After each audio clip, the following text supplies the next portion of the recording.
সম্ভাবনা আছে এবং তাই এলো। তারপরের ঘটনা আমাদের সব স্যারেদের এখানে সবাই আমরা টিম লিডার। তো তাই তো আমরা এখানে টিম বেঙ্গলে উপস্থিত হয়েছি। তো সমস্ত টিম নেতারা লিডার্সরা জানেন কিভাবে টিমরা যন্ত্রণা হোক, ভালোবাসে হোক, কিভাবে করেছেন সবটাই আমাদের সকলের জানা। তো আজকের 23শে মার্চ খুবই আনন্দের, খুবই খুশির। কারণ এর খুশি চলছি। দোলের খুশি গেল, ঈদের খুশি গেল, কালকে বাৎসরিক উৎসব।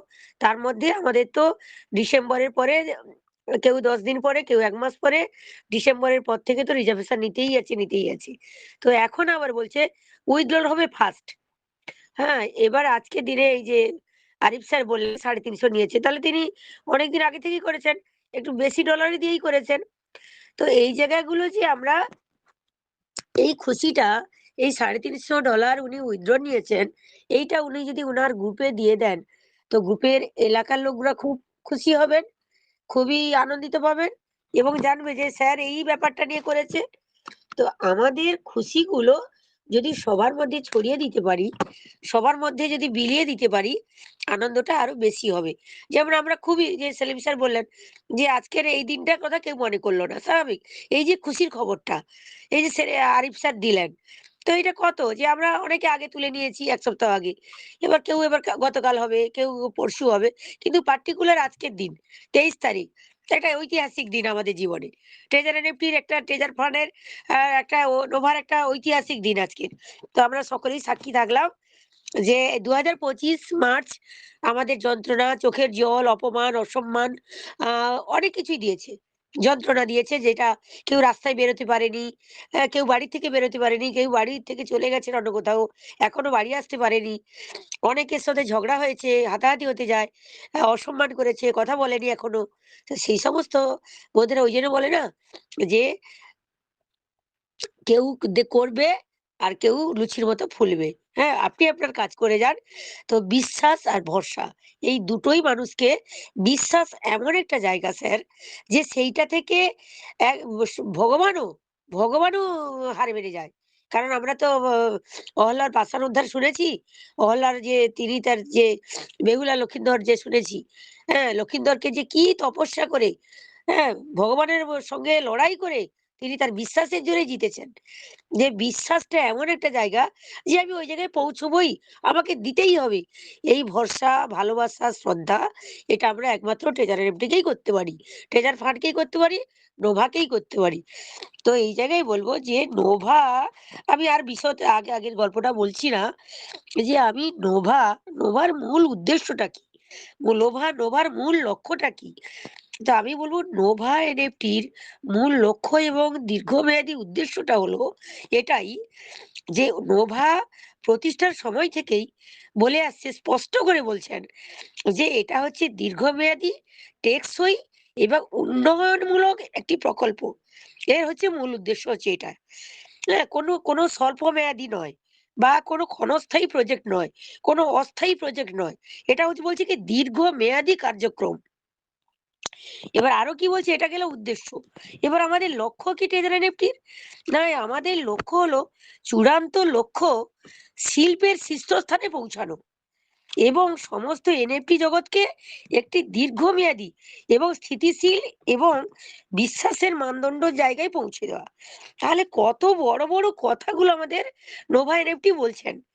যে আমাদের এই প্রজেক্টটা, এই কোম্পানি যেটা মিস্টার স্টিফেন আলেকজান্ডার আমাদের এখন টিম লিডার, তিনি আমাদের মাধ্যমে আছেন, ব্ল্যাকরক আছেন। তিনি বলছেন কি যে আমি যেখানে সেখানে থেমে যাব না। দীর্ঘ বছর আপনাদের দীর্ঘ জায়গায়, দীর্ঘ মেয়াদী প্রজেক্ট একটা। এইটা আমরা নিয়ে এসেছি, আবার ২ মাস পরে বন্ধ করে দেব, ৬ মাস পরে বন্ধ করে দেব, যে এটা নয়। তা এবার বলছি যে স্থিতিশীল থাকবে, চলমান চলতেই থাকবে। এবার এই জায়গাটা হচ্ছে নোভার মূল জায়গা। তাহলে ঠিক তেমনি নোভাটা কি করছে? না, ধারাবাহিকভাবে যিনি যে বলেছিলেন আমার উদ্দেশ্য কি, আমার লক্ষ্য কি, আমি কি করতে চাচ্ছি। তাহলে নোভা এনএফটি যে কমিটমেন্ট দিয়েছিল কোম্পানি, সেই কমিটমেন্ট কিন্তু তিনি রাখছেন। তাহলে তিনি স্বচ্ছতা হিসাবে, স্থিতিশীল হিসাবে তার ইউজারদের কি করছে? না, যে ইউজাররা ব্যবহারিকভাবে সকল মূলধন একত্রিত করে এক জায়গায় নিয়ে আসতে পেরেছে নোভা, আবার সেই উন্নয়নের ধারাকে দিনের পর দিন অব্যাহত রাখছে। তাহলে এই বিষয়গুলো আমাদের, তাহলে কোম্পানি আমাদের ঠকায়নি। কোম্পানি যে গ্যারান্টি দিয়েছিল, যে কমিটমেন্ট দিয়েছিল, যে তার নিজের স্ট্র্যাটেজি ঠিক করেছিল, সেইটা আমাদের দিতেই আছে। তাহলে সেই জায়গাটা ফিরে আসতে হলে যে আমাদের বিশ্বাসটা বড় জিনিস ছিল, স্বপ্ন দেখতে হতো। আবার কোম্পানি বলছে এইটা আমার মুখের কথা নয়, এই কথাগুলো কাজের ক্ষেত্রে আমি পরিচয় করব, তার প্রমাণ করব। তাই কাজের ক্ষেত্রে প্রমাণটা কি করছে না, প্রথমে বললো যে আমি তো তোমাদের টোটাল ফান্ড গুলো এক জায়গায় দিয়ে দিয়েছি বাবু, তো তোমরা আমাদের ব্লক চেন আনতে গেলে সরকারের কাছে ওই তোমাদের টোকেন গুলো জমা আছে, ওই টোকেন গুলো আইডি গুলো খুলতে গেলে, ওই ইউজার ডলার গুলো তুলতে গেলে, তাহলে তুমি একটা 60 ডিপোজিট করো, আইডিটা খোলো। আইডি খুললে তুমি পার ডে কি পাবে না, পার ডে 1 পাবে। কিছুদিন চললো, আবার কিছুদিন পরে কি বললো, আপনি রিজার্ভেশনও আমি করতে পারেন, সেখানে যদি মিনিমাম 50 অ্যাবাভ যে যেমন পকেট পারমিট করবে সেটা করতে পারি। তো সেই জায়গাটায় তাহলে আইডি থেকে এক দিল, রিজার্ভেশন শুরু করলো যে যেমন পেরেছে। তারপরে কি বললো না, ওইখানে 60 দিয়ে আইডি খোলার সঙ্গে সঙ্গে আপনি ওখানে এক পাচ্ছেন, আর 6 মাস পর্যন্ত 1.5 মূল ডলার যেটা আছে সেইটা আপনি সেই ইন্টারেস্ট পার ডে পাবেন, যার যেমন ডলার আছে জমা আছে, যেটা ট্রেজার ফান্ড ট্রেজার এনএফটির টোটাল মিলিত সম্পদ আপনার। তাহলে ওই সম্পদটাকে 1.5 হিসাবে 6 মাস পরে আপনি 20% হিসাবে তুলতে পারবেন। আবার কি বলছে ওখানে, আপনি 3 মাস পরে 30% ওই ডলারটা তুলতে পারবেন। আবার কি বলছে যে 1 বছর পরে আপনি 50% হিসাবে তুলতে পারবেন। এইভাবে 5 বছর আমি দিয়েই যাব।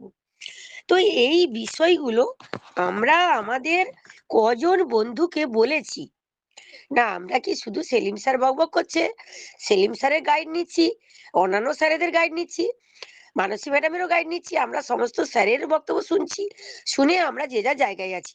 আমার তো অনেকজনই জয়েন করে গেল। তো আমি সেখান থেকে যে কমল স্যার বলছিলেন যে সত্যি সত্যি যে আগে আমি জয়েন করলে একজন শুধু সেই 15 বা 20 এই ডলারটা পেতাম, কিন্তু এখন জয়েন করলে 6 পাচ্ছি, মিনিমাম 60 দিয়ে করলে, তার বেশি 110 দিয়ে করলে, তার থেকে বেশি করলে 14, তারপরে তো পরে পরে আছেন সবই জানেন।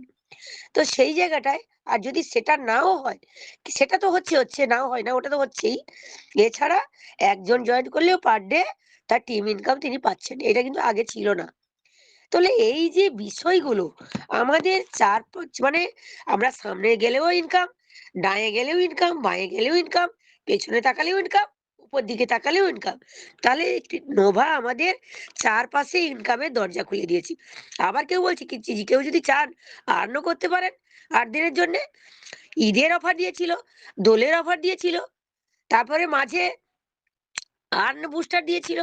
তা যে যেমন খাবারে ক্ষমতা গ্রহণ করেছে, এগিয়েছে। তো সেই জায়গায় বলবো যে আমাদের বিশ্বাসটাকে সকলের মধ্যে বিস্তার করে দিতে হবে, বন্টন করে দিতে হবে। আমি যে খুশিতে আছি, আমি যে খুশিতে আমার পকেটে 2 টাকা এসছে, সেই টাকাটা যেন যে বন্ধুকে আমি পরে বুঝে এনেছিলাম, সে বন্ধুটা এখন দূরে আছে, তার সত্যিই এখন কষ্টের সময়, তার মোবাইলটা হয়তো ঠিক নেই, তার হয়তো কষ্টের সংসারে, তার বাড়িতে অসুস্থ ছিল, তার মোবাইলটা রিচার্জ করতে পারেনি। তো তাকে গিয়ে আমি বলি, "বন্ধু তুমি মোবাইলটা রিচার্জ করো। এই সুযোগগুলো এসছে। তুমি মিটিং গুলো এসো, তুমি বোঝো।" এইগুলোই আমাদের কাজ। হ্যাঁ? আর বাকি যে যে আমাদের মূল বিষয় হচ্ছে এটা শিক্ষামূলক প্রতিষ্ঠান। আমরা ছোটবেলায় আগে যে শুনেছি টোল ছিল, পাঠশালা ছিল। ওখানে বাবা-মারা হাত ধরে ধরে দিয়ে আসতো, আবার নিয়ে আসতো। এখন টিউটার হয়েছে। এখানে এই জায়গাটায় সেখানে পয়সা দিয়ে পড়াতে হতো। কিন্তু এখানে রাত ৯টা-১০টা পর্যন্ত, আগে চলতো ১১টা পর্যন্ত চলতো। তো এখন আমাদের ৯টা পর্যন্ত চলে, বা কোনো সময় বেশি সময়ও চলে। তাহলে এখানে কিন্তু একটা পয়সা দিয়ে কাউকে এন্ট্রি নিতে হয় না। শুধু সারাদিন কাজের মধ্যে থেকে বাড়ি ফিরে চা-টা খেয়ে, মুড়ি-টুড়ি খেয়ে নিজের সময় মতো ৭:৩০ থেকে যে যার সময় মতো একটু যুক্ত হলেন। তিনার মনের কথাটা বললেন, তথ্য আদান-প্রদান হলো। ভালোবাসার কথা আদান-প্রদান হলো, পরিবারের সুস্থতা অসুস্থতা আলোচনা হলো, ট্রেজার এমটি এনএফটি পরিবারের কোথায় কি খবর আছে নতুন সেটা জানলাম, নিজের কিছু তথ্য আদান-প্রদান করলাম। তাহলে এখানে শিক্ষা গ্রহণ করতে তো আমাদের আসতেই হবে। একটা কথা বলি, দেখুন একটু লক্ষ্য করে দেখবেন, বাড়িতে যখন বেড়াল আসে খিদের জন্য চৌচিয়ে বেউ, বেউ করে, ভীষণ বেউ, বেউ করে। কিন্তু যখন সে দেখলো বাড়ির মালিক একটাও খাবার দিচ্ছে না, সে তখন কি করে? তখন বাধ্য যেখানে আস্তা করে আপনার ডাস্টবিনে গিয়ে সে মুখ লাগিয়ে কু, কু করে খাচ্ছে। কেন? না তার স্বভাব। আর যেটা একটা বাঘ দেখুন, সে জঙ্গলের রাজা। সে বাঘ কিন্তু যত খিদা পাক সে কিন্তু আস্তা করে আসবে না। সে লক্ষ্য থাকবে, তার গর্জন থাকবে। কোথায় একটা ছোট্ট জীবজন্তু হলেও সে ধরে খাবে, অর্জন করে খাবে। এই বলে আমি শেষ করব। আমরা বেড়াল হব না, আমরা বাঘ হব, আমরা বনের টাইগার হব, টিম বেঙ্গলের। আমরা একেকজন আমাদের টিমে যতজন আজকে আমরা আমার মূল কথা এই মিটিংটাই নিয়ে আসুন। আমার এই কম মিটিং একদম দেখতে ভালো লাগছে না। সত্যি কথা বলতে। আমি পুরো পরিবারটাকে মিস করি। ভীষণ মিস করি। কোথায় গেল বাংলাদেশের টিমগুলো? কোথায় গেল আমাদের ঢাকার টিমগুলো বন্ধুরা? আমাদের লিঙ্ক গুলো পাঠাই পরস্পর, যুক্ত হই। সকলে হ্যাঁ, অনেকে বিপথে চলে গেছেন, সেখানে থাকুন। কিন্তু এইটাই তো আসল পরিবার। আপনি তো অনেকটা টাকা এখানে বেয়ার করেছেন। অনেক ডলার আপনার জমা হয়ে আছে। সেখানে আসুন, আপনার ডলারগুলো তোলার সময় এসে গেছে। তো বলবো আরো স্যারেরা আছেন, আলোচনা করবেন। তো আমি বলব যে সত্যি স্যালুট যে আমাদের স্টিফেন আলেকজান্ডার স্যারকে আমাদের স্যালুট আ ব্ল্যাক রককে এবং প্রত্যেক দিনের এই মিটিংটা আমি পরশুদিন সত্যিই মিস করেছি। মিটিংটা মানে স্যার নোটিফিকেশন দেয়নি। আমি তো এসেই খুঁজছি। আবার আমার সুরঞ্জন স্যারকে জিজ্ঞেস করলাম, "স্যার মিটিং কেন হচ্ছে না? বন্ধ নাকি?" বলে, "না আমিও তো জানি না ম্যাডাম।"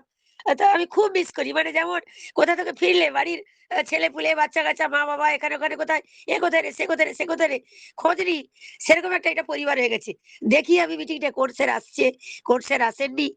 এরকম একটা মানে এটা একটা পরিবার হয়ে গেছে। বাবা, কাকা, দাদা দিয়ে বোন, বন্ধু সকলেই আমরা একসঙ্গে বসবো, গল্প করব, শিখবো, জানবো, উপার্জন করব। তো হ্যাটস অফ যে সকলকে আমি স্যালুট জানাবো। তো আসুন মিটিংটায় অংশগ্রহণ করুন। আর আমাদের যে যার বক্তব্যগুলো আমরা শুনবো, জানবো, তথ্য আদান-প্রদান করব। সকলে ভালো থাকুন, সুস্থ থাকুন। আমি মাইক্রোফোন ফিরে দিচ্ছি আমাদের এমডি সেলিম স্যারকে। ধন্যবাদ স্যার। অনেক, অনেক ধন্যবাদ। থ্যাংক ইউ, থ্যাংক ইউ মানসী ম্যাডামকে। খুব সুন্দর বক্তব্য রাখলেন এবং উদাহরণ সহকারে। এর জন্য ম্যাডামকে অসংখ্য অসংখ্য ধন্যবাদ জানাই। আমরা এই চ্যানেলে তো ইনফরমেশন ছাড়া আমরা অন্য কিছু দিই, এবং এই চ্যানেলে নোভা এনএপি ছাড়া অন্য কোনো আলোচনা হয় না। তাই বলবো এখান থেকে আসুন, শিখুন, জানুন, বুঝুন, প্ল্যাটফর্মটাকে ভালো করে আশ্বস্ত করুন এবং এখানে নিজের আস্থা ভরসা তৈরি করুন। যেমন আমার এখানে করে নিয়েছি 200% আমার এটার উপরে নির্ভরশীলতা তৈরি হয়ে গেছে। বিশ্বাস, আস্থা, ভরসা সবকিছু তৈরি হয়ে গেছে, যার জন্য আমার কাছে কোনো কিন্তু নাই। যত যুদ্ধ হোক, যত যাই হোক, আমার কাছে নোভা এনএফটি কোনো কিন্তু নাই। এই বিশ্বাস অর্জন করার জন্য আসতেই হবে। Thank you madam. এখন আমি ডেকে নেব শচী নন্দন দাস স্যারকে। Most welcome sir, come on the stage and continue. Sachi Nandan Das.